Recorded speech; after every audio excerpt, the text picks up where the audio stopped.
Creativity meets coding now. It is also the era where software and storytelling come together and art meets really augmented reality. We are talking about the rise of India's orange economy or creator economy. At the WAVE Summit or the World Audiovisual and Entertainment Summit, Prime Minister Narendra Modi hailed the rise of India's orange economy, essentially really the rise of India's creative economy, such as music, films, food, gaming and animation. And he said it is truly the time to create in India and create for the world. Now, to discuss the growth of this sector further, I am joined by Dr. Trivikraman Thampy, co-founder and co-CEO at Games 24/7. Thank you for your time. At the WAVE Summit, the aim to unlock a $50 billion market by 2029 was declared. What, to your mind, are the critical enablers to make this vision a reality? Thank you, Sakshi, first of all, for having me. First of all, I'd like to say, coming from the entertainment space, that it's quite incredible that the government, through the WAVES program, has set up this $50 billion, ambitious target for the orange economy. When it comes to achieving that vision, I think three things matter: capital, infrastructure, and talent. I think we all know now that there's no dearth of capital in India. That problem's been solved.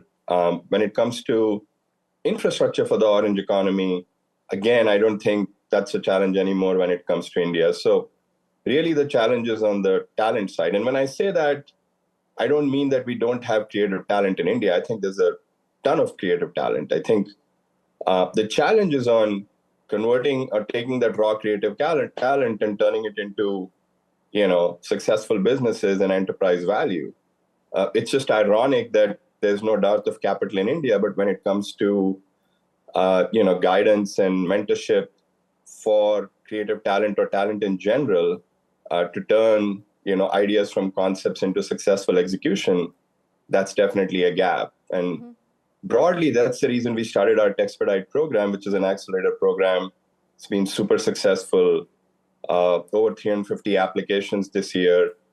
And our goal with this program was exactly that. While the program obviously funds startups, the biggest goal that we set out with was to solve that problem and help bright, talented founders and entrepreneurs, to solve practical problems that stand between them and building successful businesses. Right. So I think that 50 billion goal is ambitious and achievable, but it's going to need a lot of institutional support, both from the government and the industry.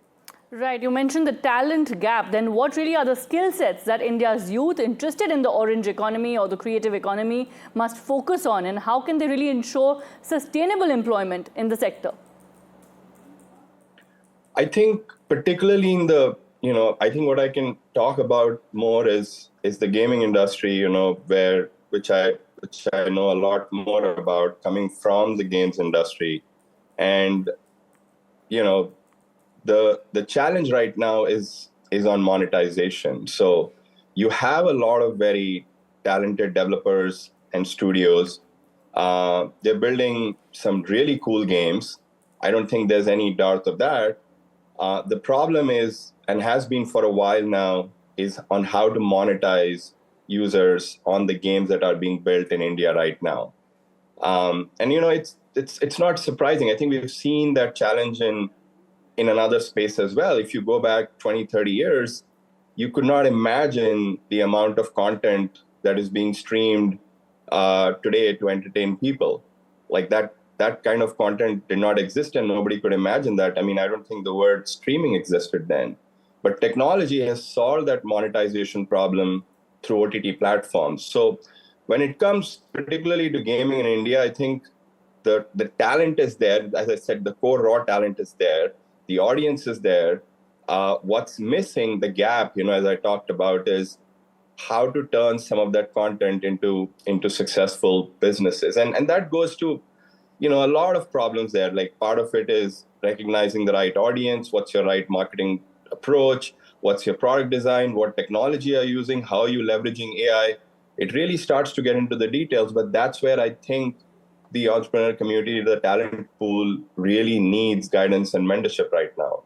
Right, guidance and mentorship, you say. Of course, India's rapidly growing creator landscape is poised to drive over $1 trillion annually by 2030. This according to a new report by the Boston Consulting Group. So when the potential is so huge really to have an impact, what is the need of the hour for India to seize the moment at the global stage, especially since we are living in a world of tariff uncertainties? I would say, definitely leveraging AI would be terribly important at this stage. I think, and one of the challenges that we have seen, while there are a ton of applications of AI that you can create right now, but that last mile problem of getting from 70-80% accuracy to 95-100% is a significant challenge, but that's a challenge that's solvable. We are solving those challenges in our company today when it comes to building conversational analytics tool, when it comes to building chatbots, something that's more relevant to the current context, of Wave, the orange economy conversation that we are having. We're working on something that's really cool. We're basically taking digital creatives and building AI to alter their shape, their size, their shape, and their orientation. Now, this might sound like a easy problem, but particularly on the orientation side, it's a hard problem to solve. And for us, it's really a baby step in terms of the larger, kind of longer term vision we have of using AI to build digital creatives from scratch. Right. Now, since this sector integrates economic, cultural, and social aspects, how can we use it to not only inspire those within the sector, but also send the right message across for all? I mean, I think, the Honorable Prime Minister also spoke about this, right? I think from a right message perspective, I think one of the most important things is using technology, AI, as we embark on this path of creating, the $50 billion orange economy, to do it responsibly.